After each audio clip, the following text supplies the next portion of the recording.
Kks Bbq ဆိုင်ကို2008ခုနှစ်ကစတင်ခဲ့ရာကနေ2015ခုနှစ်မှာတော့ရန်ကုန်မြို့ရွှေတောင်ကြားလမ်းမှာတခမ်းနာဖွင့်လှစ်နိုင်ခဲ့သလိုအခု10နှစ်ပြည့်ချိန်မှာတော့ဒုတိယမြောက်ဆိုင်ကိုထပ်မံဖွင့်လှစ်လိုက်ပါပြီ1 2 3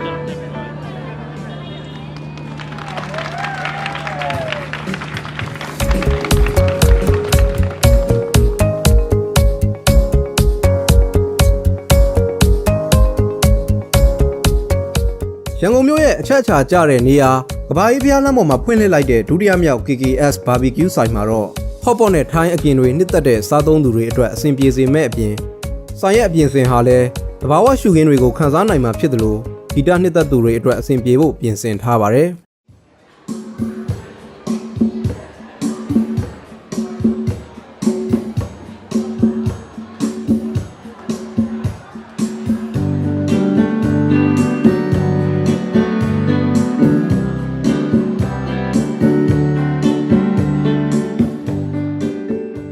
ကျွန်တော်တို့စီမှာအဓိကရတဲ့အစားအသောက်ကတော့အကင် barbecue ပေါ့ barbecue မှာ customer တွေအကြိုက်များတော့သုံးထပ်သားဘေကွန်ပေါ့အဲ့ဒါအကြိုက်များပါတယ်နောက်ပြီးတော့ကျွန်တော်တို့စီကဒီအသားငါအတိရွက်တွေကအကုန်လုံးကကျွန်တော်တို့လက်ဆက်ဆက်နဲ့သုံးဆောင်လို့နိုင်အောင်အမြဲတမ်းview design နဲ့စီစဉ်ပေးထားပါတယ်ကျွန်တော်တို့အမြဲအားပေးနေတဲ့ ad တွေရောနောက်လာပြီးတော့အားပေးမဲ့ ad တွေရောကျွန်တော်တို့အနည်းနည်းထွေးနဲ့ကြိုးဆိုပါတယ်လို့ပြောချင်ပါတယ်ခင်ဗျာ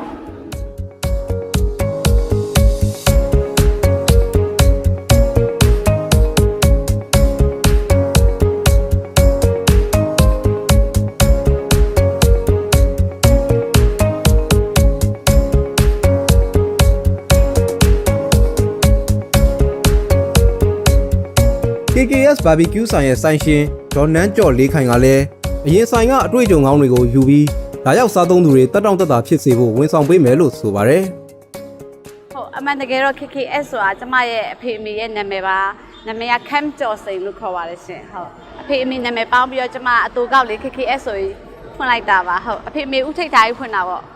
ကျမတို့ပထမဆိုင်ဖွင့်တော့ပထမဆိုင်ရဲ့အတွေ့အကြုံတွေအများကြီးယူပြီးတော့မှဒီဒုတိယဆိုင်မှာလိုအပ်တာတွေပြင်ဆင်ပြီးတော့နောက်လာစားတဲ့ဧည့်သည်လေးတွေတက်တောင့်တက်တာစားလို့ရအောင်ဒီကပို့ပြီးအဆင်မြင့်မြင့်စားတောက်လို့ရအောင်လို့ကျမတို့ပြင်ဆင်ထားပါရဲ့ရှင်ဟုတ်ကဲ့ပါ